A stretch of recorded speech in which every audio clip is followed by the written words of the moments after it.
how important is social media in your strategy? Our biggest lead source is LinkedIn. The closer I got to understanding budget and pipeline and like how real dollars affect the business, like the more valuable I became. What's the role of AI? Do you feel like there's a balance to be struck here? Just yesterday, I built a budget tracker and I'm obsessed with it. For all of 2025, I think we spent maybe $40,000 on ads total for the year. How'd you build your audience? Like, how'd you get started? How'd you know this was the play? I was gonna post every weekday for a year and just see what happened.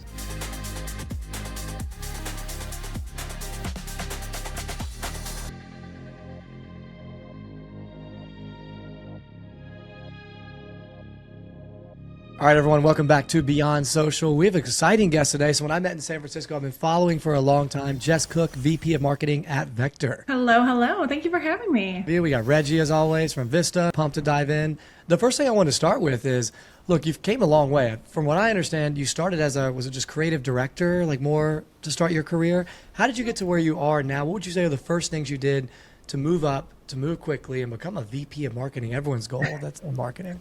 It's been a long journey. I've been doing this a real long time, to be quite frank. Oh, yeah? Yeah. Oh, yeah. I was a copywriter initially on B2C brands. So I did a lot of work for like Kellogg and Kimberly-Clark. I was writing jingles for Rice Krispies, and I had a stint on McDonald's where I was writing like jokes on Happy Meal boxes and things like that. I did not know this. Oh, yeah. I was Tony the Tiger on Twitter for a while. So I had some really, really fun projects that I got to work on. And I did that for about 15 years. And, I think the thing that really changed was I became a mom, and agency life was like just not compatible with like raising small children. And so I made the switch over to B2B in-house. I kind of found a little niche inside of content marketing because the skill transfer was very similar of like kind of copywriting and really understanding emotion and why people buy and how to translate that into, words that resonate. So that's kind of where it came from. I love it. So you started there, and then what was your first big break into B2B? I started a company called Fastly. I was a content marketing manager there for about 2 years, and they're incredibly technical. Like, I don't think I could have gone to a more technically inclined like company in terms of content.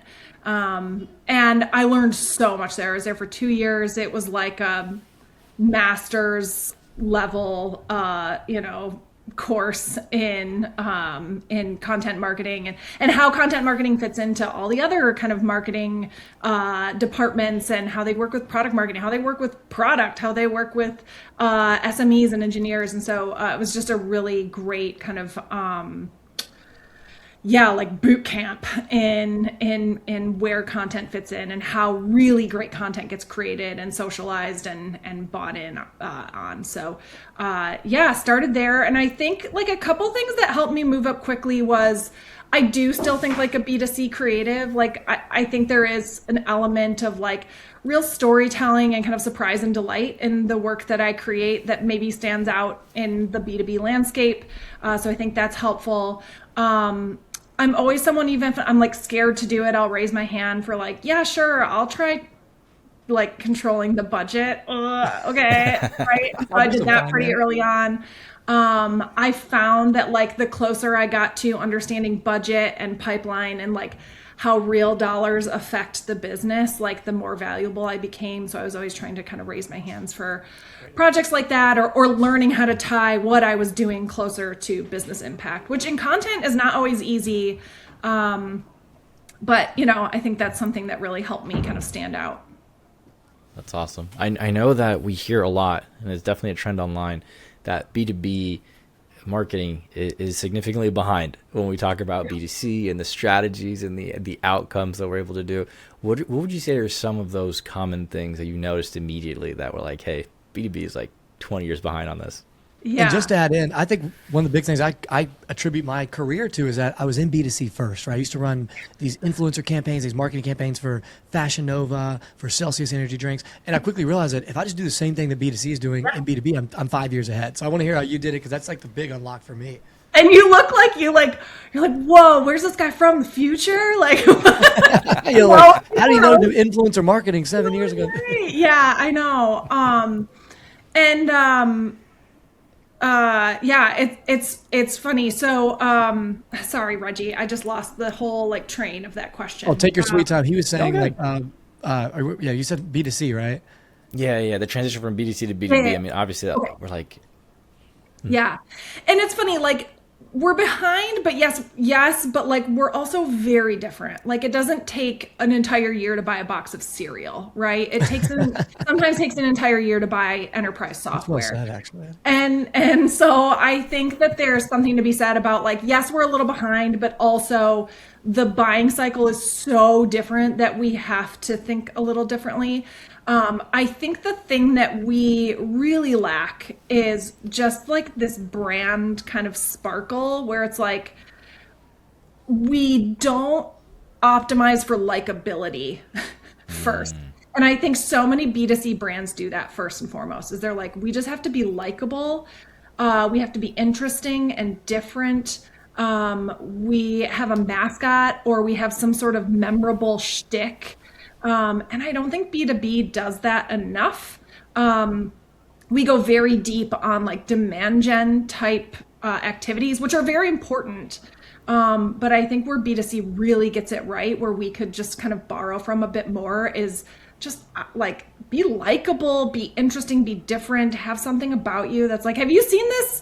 This company with the ghost, right? I think that's like half of what people remember us for is like they have this crazy little ghost that always has different outfits on.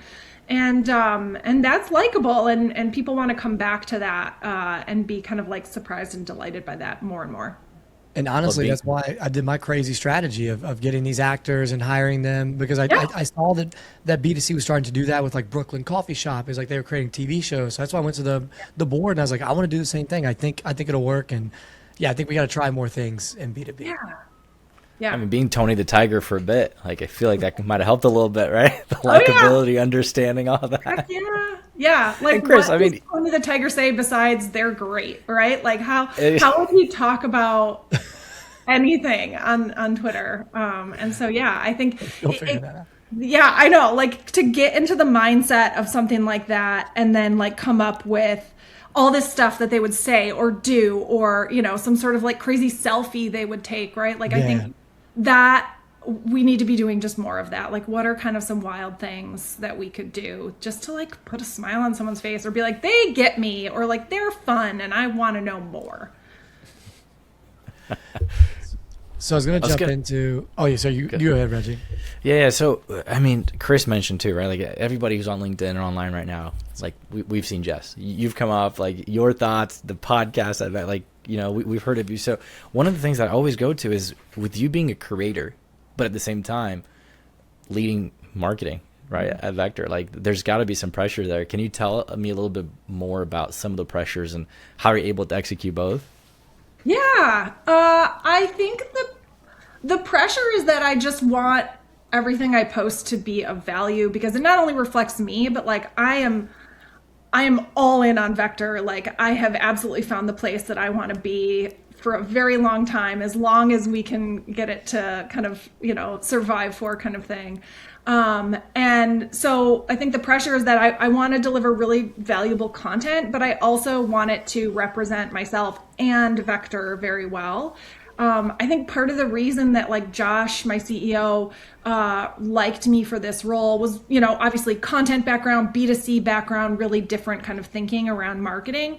But also the fact that I came with a built-in audience, and I was going to be able to kind of leverage that in a way that someone who hadn't built that up yet couldn't. And it's not to say that I want every post to like try to sell Vector. It's actually the opposite. It's just like I want people to see the cool stuff we're doing. One of the goals that I set for our team this year was to be your favorite marketing team's favorite marketing team. I don't know how you quantify that, but I think you just kind of feel it. You start to see Vector's name pop up in conversations where people are like, tell me a brand that I've never heard of that's doing cool things. Don't say Gong, basically. Like, don't say, Liquid Death. But I need to know some brands that are doing some cool things. And we're coming up more and more. And like that to me, like we're accomplishing that goal. And so part of that is having people on the team who are willing and able to talk about what they're doing in LinkedIn, in communities where, peers are, things like that. So yes, there's pressure, but I think it's more on the side of like, I just want every post I have to be like great and helpful and interesting. Yeah. You said something great too. And with LinkedIn, like I think one of the coolest things is when you hire someone new, like we hired Kyle Coleman. He's our new, SVP. He has a very big audience as well, right? Yeah. So we hired him because he's great. We hired him because, similar to you, he runs to the fire. He says yes to everything. But Kyle also has an audience. It's great. Cherry on top. You can't beat it. How'd you build your audience? Like, how'd you get started? How'd you know this was the play? Because I just started recently. I'm getting into it, but I wish I started earlier. Yeah, I started on April 24th, 2022.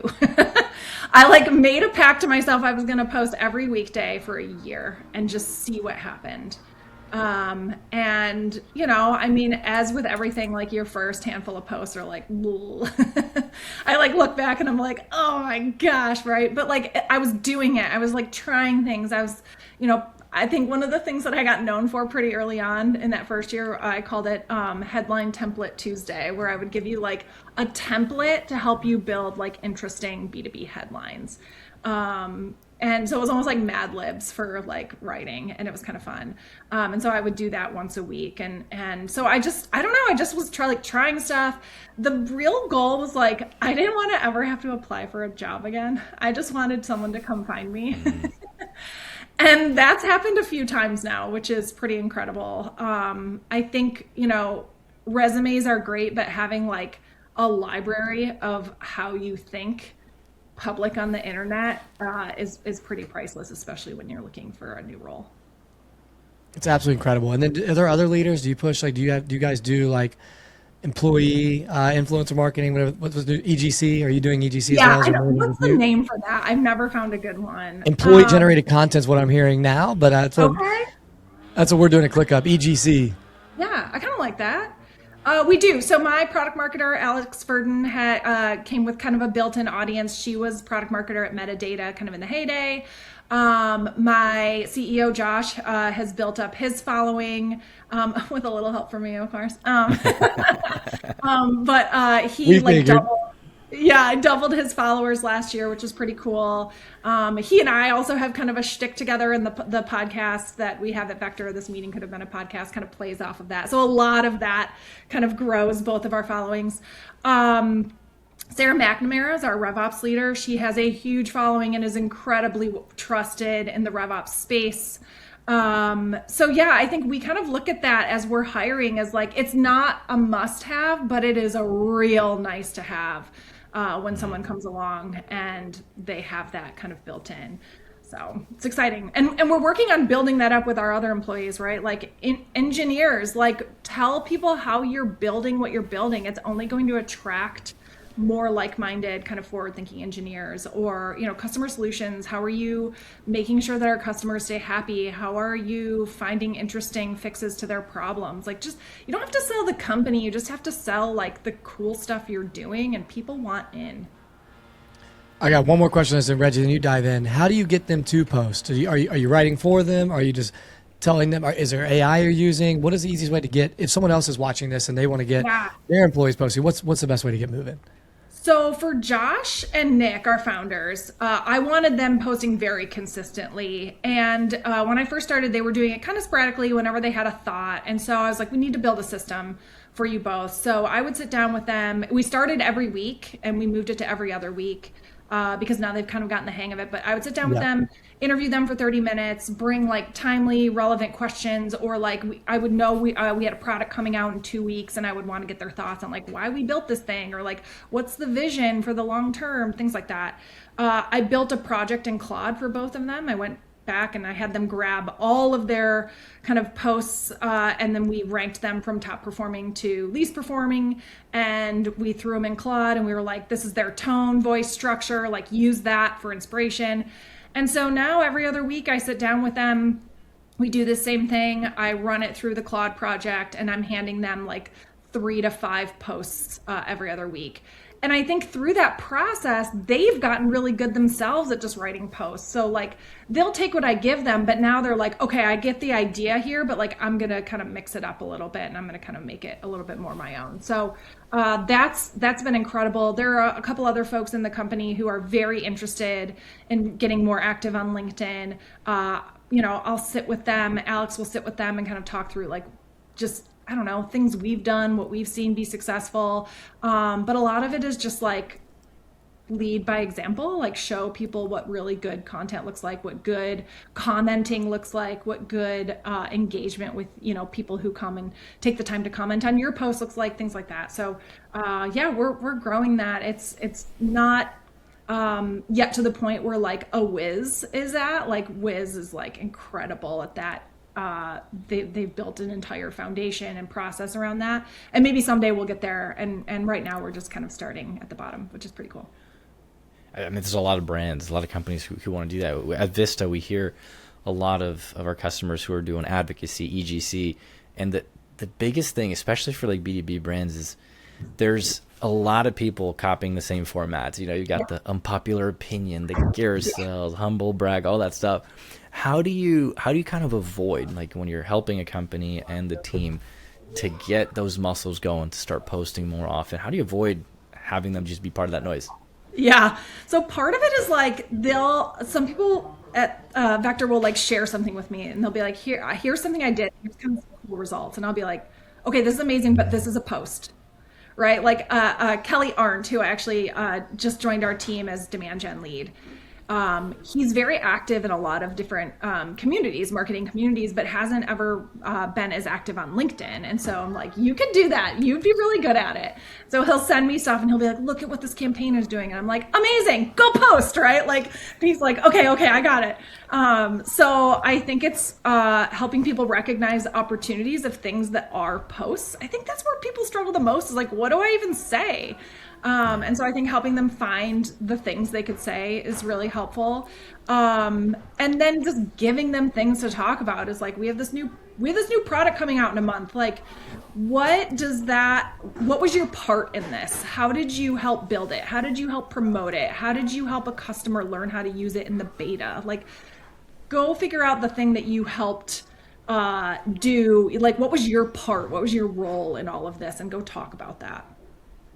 Wow. And I feel like, you mentioned Claude, and this comes up often. What's the role of AI? Do you feel like there's a balance to be struck here? What's too much, I guess? It's a conversation we like to have. I'm a huge Claude fan too, by the way. I love it. Oh, it's the best. Massive. Just yesterday I built a budget tracker, and I'm obsessed with it. I was like, that's my downfall. My weakness is like math, numbers, keeping track of anything like that. And I'm like, I kind of have to do that now. And so I'm like trying to find ways to do things like that, but also love it for writing, for inspiration. Look, I think it's hard. I've been doing this a long time, and I've been writing a long time. And I think there's a level of taste that you have to have acquired in order to be really good at knowing, whoa, where's the line to be drawn with AI, right? And I think if you don't have that level of taste or experience yet, like, I think the way to err is like err on the side of more human writing. Maybe use Claude a little less. Use it for maybe some brainstorming, but when you go off to actually write, like, be the one to write it and build that muscle up, right? I think where people kind of fall down is they lean on it a little bit too much and maybe don't have the experience, or aren't really sure what their own voice is or what their tone is or anything like that. And so they just kind of let Claude speak for them without having established that yet. And that's not where you want to be. Like, you really want, when you really get good at using Claude, it's like, oh, that actually sounds like me, or that actually sounds like my CEO. Like, we're in a really good spot here. And you said something about knowing what your voice really is. And it's so tough when you start with AI and you use AI and you never really do it yourself. You become AI sounding at least. Yes, absolutely. And it is I mean, like, it's not going away. You have to really understand how to use it, but you also have to understand how to make it sound human and not like everyone else. I think the other kind of flip side to that coin is like, it can never come up with stories, right? Like you have to be the one to tell the stories. And I think that is so important. So like, that's why I'm always telling folks at Vector, like, just talk about how you built this, or what was your role in this thing, or what surprised you this week and why, because no one else has your perspective, your experience, the stories you have, and AI is never going to be able to replicate that because they're a robot. They're never going to be able to kind of have that lived experience. So I think, feel. Yeah. Exactly. So I think that feels really important too, is like, I think that's why we're seeing so many more dollars go into like brand awareness and all these storytelling roles pop up all of a sudden, because we need that more than ever now. Like, everything is generated and we just need real, like, stuff that makes you feel. Yeah, it feels that's authentic. That's the big thing I push, because I think that so many people, I remember my CEO and their team are coming to me and they're like, hey, look, you should be able to do everything with AI. You should be able to write on LinkedIn with AI. You should be able to create. I'm like, no, I can't. Like, no, never have I ever got an idea from social yet directly, or sorry, from AI yet, that I put on social and went viral, right? Like, I can use it to give me high level ideas and then fine tune them, but never have I said, hey, give me a script, go read the script, and then it went viral, right? Because it sounds like everything else. It's what it's designed to do. And same for LinkedIn posts. Like, if you and I just were to go ask Claude to write it, hey, give us a LinkedIn post with a good prompt, look, maybe we can get and do decent, but it's going to do better if we're doing it on our own every single time. Totally. Yeah, I think I had one very surprising moment with Claude where I was trying to come up with the title for the podcast. This meeting could have been a podcast. And I had 200 names on a list between myself and Claude and kind of going back and forth. I mean, I was like feeding Claude like Chuck Norris jokes. I was like, this is the level of like self-reverence and humor I need you to figure out, to like help me get here. And I just kept going and going, and actually Claude and like myself, that's how we got to this meeting could have been a podcast. No way. I didn't know Claude. It's a great name. Because it's so true. Like, why don't we just turn every meeting into a pod? Let's put it right. Exactly. But I think again, it goes back to like, I knew when I saw on the page it was a great name. And I fed it the right context and the right level of humor and kind of all of the information about what the show is about, and me and Josh's kind of like back and forth. And so I think it had all the right input, and I know enough and have been doing this long enough to be like, ooh, there it is, right? I think that's kind of what's missing sometimes is just the observational awareness, or kind of the understanding of like that, okay, that line right there is either great as it is, or like that's got potential, right? I think recognizing the potential is important as well. Yeah. I know we're a little bit, I think we're close on the time. One of the last questions I want to ask is, how important is social media in your strategy? Like, do you care about, like, obviously it is for your LinkedIn, but for Vector as a whole, how important is social media into growing the brand, and how are you looking at it? It's like critical. Our biggest lead source is LinkedIn. For all of 2025, I think we spent maybe $40,000 on ads total for the year. So organic LinkedIn was the driver for us last year. Whoa. Yeah. We need to ramp it up, Reggie. And we're starting to push this out into different channels and just kind of test it. So we're on TikTok and Instagram now, specifically the podcast. We're kind of using it as an awareness magnet to just draw people in to be like, oh, who are these people? And then by way of knowing us, they learn about Vector. And so we're starting to kind of expand beyond LinkedIn and just kind of see what happens. But it's incredibly important for us. And I think that's a lot of that has to do with the fact that we're marketing to marketers. That's where our audience is, right? And so we're out there on the socials, on the interwebs, and trying to like see what's going on. And so I think it's like, if we turned that off tomorrow, I think we would die out. Be in trouble. Yeah, I mean, look, so we have this whole operation. If you ever need help on that, I got the Instagram and TikTok side down. I'm trying to improve the LinkedIn like you all. But right now we go viral every other week. I got 250 million impressions organically last month off videos. But I mean, I do have actors. I've turned this into like a media company. Like it's a whole thing. Yeah. But you have to win. Like you have to stay top of mind. Like I think when I see these other brands who are doing well for a bit, I'm like, well, what? And they're like, well, we don't need social. I get it. Maybe you don't. But why would you not? Like it's not. Once you put it into it, it's not that hard to win because most B2B companies aren't fighting at it. And they're also just doing the same thing. They copy their competitors or they're just like doing what they think they should do, going through the motions rather than find something that's like meaningful to them. Like your pod works because it's meaningful to you. Like you get on there, you really care about adding value. Our content works because I love making people laugh. I'm obsessed with it. So I really do take the time to find the good actors, to find the funny, quirky moments of business and bring it to life. And that's why it wins and that's why it hits. Absolutely. You get out of it what you put into it. And I think the passion and the production value and all of that will come back to you tenfold. Yeah. Reggie, I know we probably got to run it. I think this happens to me sometimes. Your camera probably got overheated, bro. No worries there. I'm going to close. I'll close it out for us, or let's see if we can get on in like 2 seconds. Let's see if I can get his face. There it is. There we go. We'll close it out. Do you have anything else, Reggie? You want me to close it out? No, yeah, go for it. Thank you so much, Jess. Appreciate you for being here. Yeah, Jess, this is awesome. Really good to talk to you. I hope I run into you at another networking event again. We'll stay in touch, and if we can ever help you, let us know. But thank you. It's beyond social. I think we went into it. We got into your career. We got into a little bit of AI, which we have to do, I guess. And then we got into the fun parts of how important social is. So thank you so much. And if you can just stay for a few seconds, or I guess you got to stop it, Reggie, on yours.